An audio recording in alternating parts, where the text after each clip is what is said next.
It's showtime! Então, pessoas, estou aqui hoje para falar com vocês sobre Os Fantasmas Ainda Se Divertem, ou Beetlejuice, o segundo filme, né, desta franquia que vocês sabem que eu amo de paixão desde criança. Inclusive, estou usando as sombras da paleta de sombras de Beetlejuice, que saiu acho que uns 2 anos atrás, pela Makeup Revolution, que eu fiz fazendo aqui no canal na época e tal. Resolvi usar ela hoje pra esse vídeo. Mas então, eu esqueci de me apresentar, né? Se você é novo por aqui, nova por aqui, eu sou a Ra. Bem-vindo ao canal Revinas. Normalmente eu falo de livros por aqui, mas hoje eu vou falar de filme porque eu sou uma fã de Os Fantasmas Se Divertem desde criança. Eu cresci assistindo esse filme na sessão da tarde, sou uma jovem criança dos anos 90, tá certo?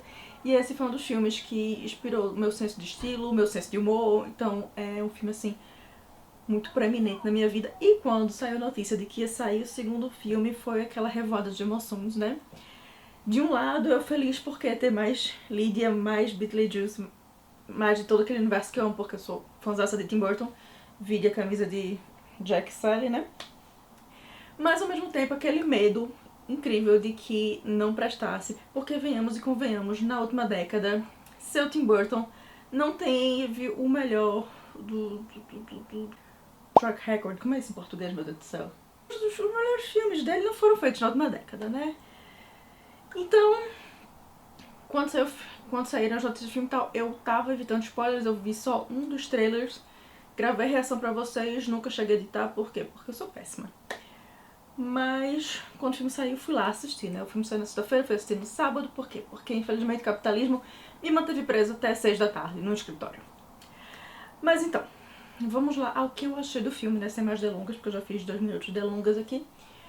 Primeiro de tudo, esse filme a gente tem Tim Burton de volta na direção, a gente tem Winona Ryder de volta como Lydia Deeds, a gente tem Catherine O'Hara de volta como Dahlia Deeds e a gente tem Michael Keaton de volta como Beetlejuice. E eles são basicamente as únicas pessoas que voltaram do filme original, tá certo? A gente não tem mais ninguém do resto do elenco. Eu acho que não tem mais ninguém do resto do elenco mesmo não. Porém, os roteiristas do filme original também não voltaram. A gente tem outros roteiristas nesse filme e isso é notável, digamos apenas assim. Mas vamos lá. Como começa a história? Se passaram 30 e poucos anos desde o último filme, desde que Lydia descobriu que ela tinha aquele dom da mediunidade e tal. E agora ela é uma mulher de meia idade, né, com filha quase crescida e tal. E Lydia Deeds atualmente trabalha como uma médium de TV. Ela tem um programa de TV caçando fantasmas, tipo Ghost Hunters. É Ghost Hunters aquele que tem, meu Deus do céu, nos Estados Unidos, eu esqueci. Mas é nesse estilo. E ela tem uma péssima relação com a filha dela, Astrid, interpretada pela nossa querida Jenna Ortega, de Wandinha.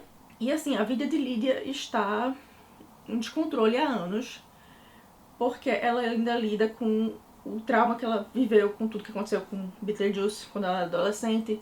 Ela teve a perda do pai de Astrid, ela tem um relacionamento complicado com a Astrid, ela tem uma série de problemas na vida dela e as coisas vão piorar, porque no começo do filme a gente recebe a notícia de que Charlie Deeds, o pai de Lydia, acabou de falecer. Esse é o ponto que alavanca a história, porque Lydia e Delia são forçadas a irem falar com Astrid e as 3 mulheres Deeds voltam para casa onde tudo aconteceu, 30 anos atrás, para realizar o funeral e tal, todas as pedidas fúnebres de Charles e poder esvaziar a casa, porque a única pessoa que realmente amava aquela casa era Charles, e nem Lydia nem Delia querem manter aquela casinha, aquela cidadezinha pequena que pra Lydia é um série de traumas, pra Delia é um lugar que ela detesta. Então esse é o contexto no qual acontece nossa história, tá certo? No qual Beetlejuice reaparece pra assombrar a vida de Lydia. E assim, começa bem o filme, eu gosto de como ele começa. Esse início é interessante, porém ele não... ele desanda um pouco depois disso. E assim, o filme em quesito de a volta de Tim Burton, né, pra direção de filmes, porque acho que faz uns bons anos que ele não dirige nenhum longa-metragem, acho que o último foi Dumbo, se eu não estou enganada, que eu nem assisti, que também tinha Michael Keaton no elenco. Mas então, esteticamente, essa é uma volta de Tim Burton a ser Tim Burton. Porque é o primeiro filme dele desde Frankenweenie de 2012 que eu vejo uma estética que realmente, poxa, isso é Tim Burton. Isso é Tim Burton que eu conheço desde a minha infância, dark, trevoso, mas ao mesmo tempo com as cores coloridas jogadas do nada, cheio de listras, cheio de referências e tal. Eu gosto muito da estética do filme. Esteticamente o filme é perfeito, maravilhoso. O figurino, meu Deus do céu, que quero o guarda-roupa inteiro de Lydia pra mim. E metade do de Astrid também. O figurino ficou por conta da Colleen Atwood, que é uma vencedora de 4 Oscars, assim, uma pessoa que tem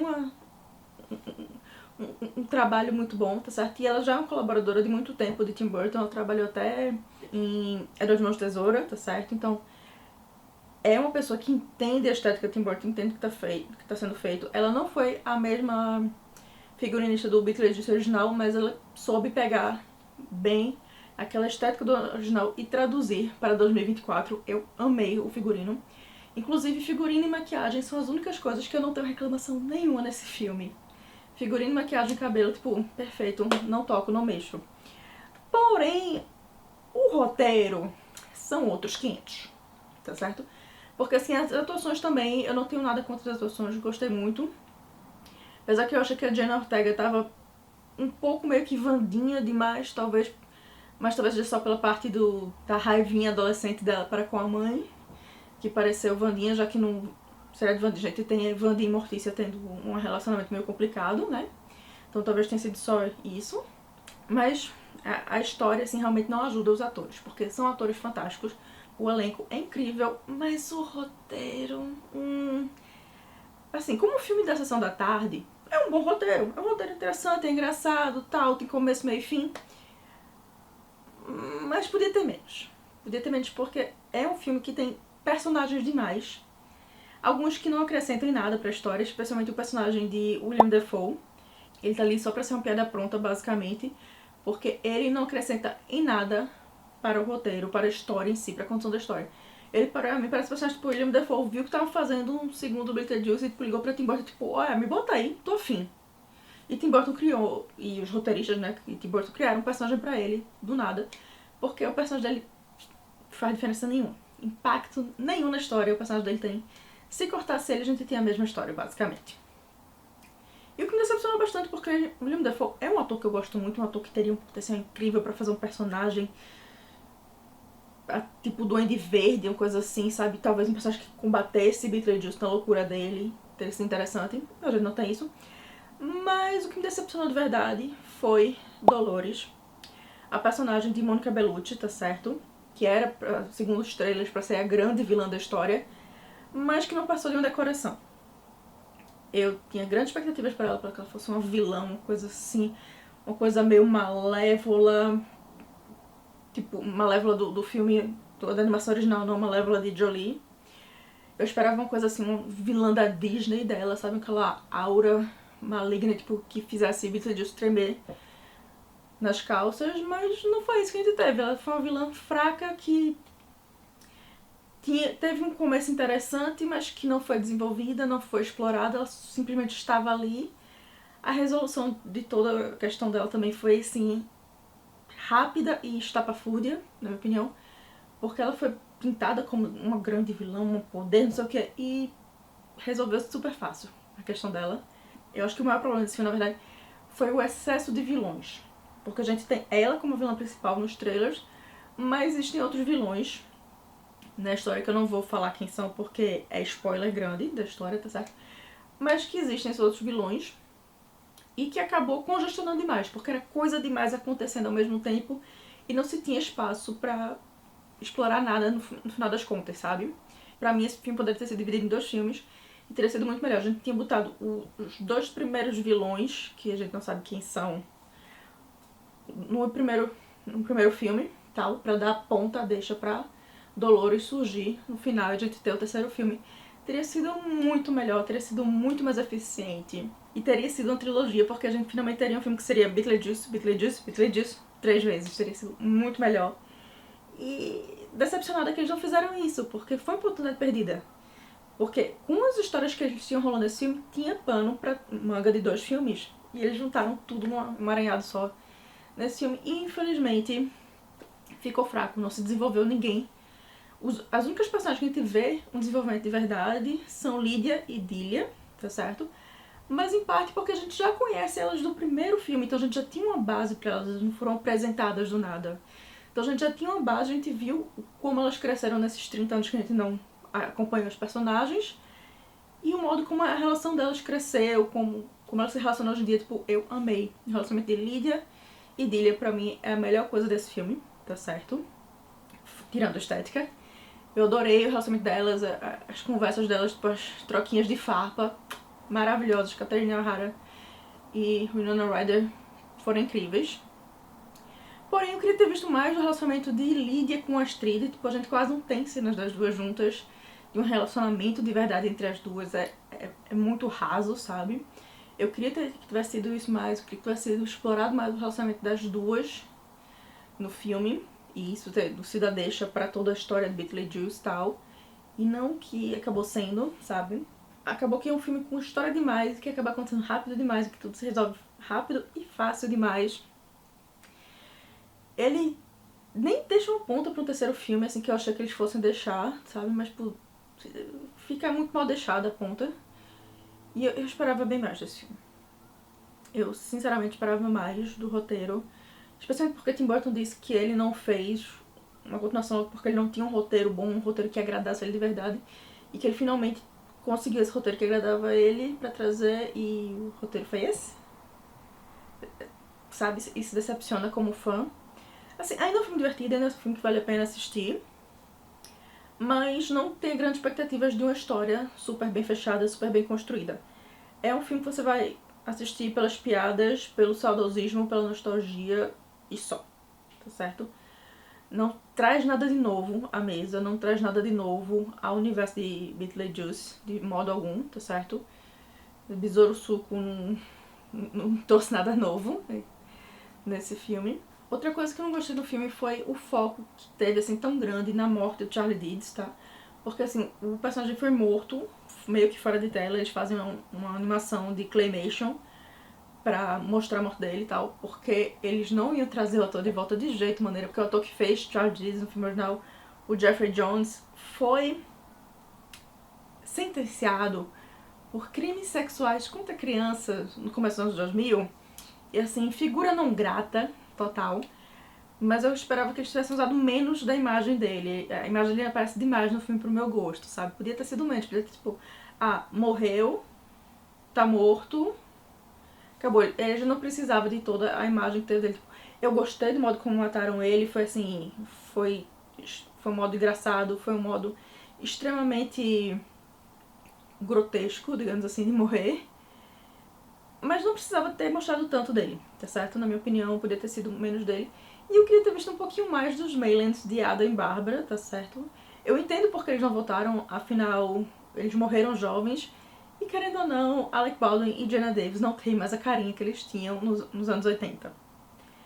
Tá certo? Então não fazia sentido trazer eles hoje em dia pra fazer aqueles personagens que eles fizeram quando jovens, porque ficariam até meio irreconhecíveis pra boa parte do público, sabe? Então, no filme dá-se uma desculpa de que eles acharam um buraco lá e conseguiram passar pra próxima fase da morte, em vez de ficarem sendo só assombrações na casa e tal. Mas eu queria ter assistido um pouco mais deles, talvez umas cenas de Lydia relembrando eles, talvez fotos deles pela casa, alguma coisa assim, sabe? A presença deles faltou pra mim no filme. Sei lá, uma roupa fazendo referência ao figurino deles, uma coisa assim. Eu senti que faltou, eu queria ter tido mais da presença deles no filme, mesmo que eles não estivessem presentes extracorporealmente, sabe?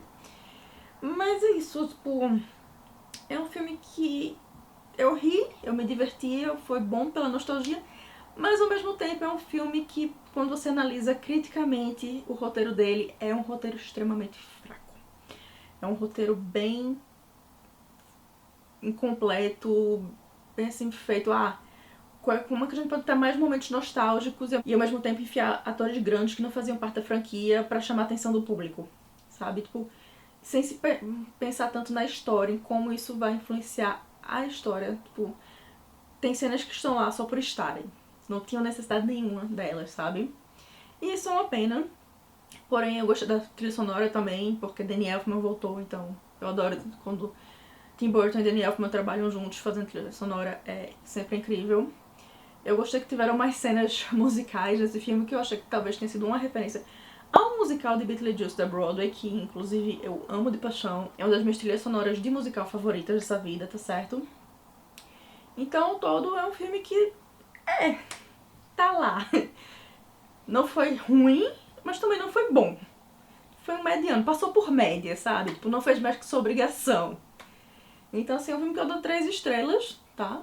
Tipo, se a gente for dar nota em estrelas, como a gente faz normalmente com os livros, eu dou 3 estrelas pra esse filme. Tipo, ele não me ofende, mas ele também não era o que eu queria pra uma franquia que eu amo tanto quanto Beetlejuice.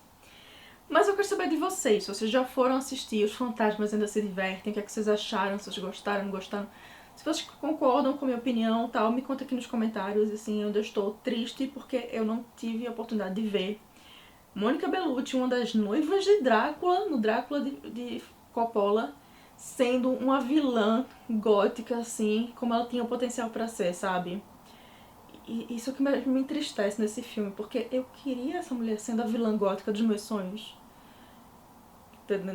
Dessa década.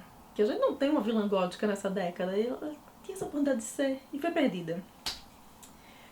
Não sei se eu vou perdoar Tim Burton por essa falha, tá certo? Porque assim, a mulher tem um visual meio Mortícia, meio noiva de Frankenstein. Podia ter sido uma vilã tão perfeita. Mas... E...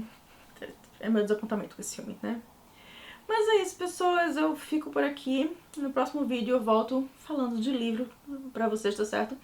E fiquem ligados porque nessa sexta-feira vai sair um vídeo com dicas de livros de terror pra se ler na sexta-feira 13, já que essa sexta-feira é uma sexta-feira 13, então vou trazer umas dicas de livrinhos de terror pra vocês. E é isso, se você gostou do vídeo, deixa o seu like, se inscreve no canal, me segue no Instagram, no Threads, aquela ladainha com vocês já estão acostumados, tá certo? Fico por aqui e vejo vocês no próximo vídeo. Tchau!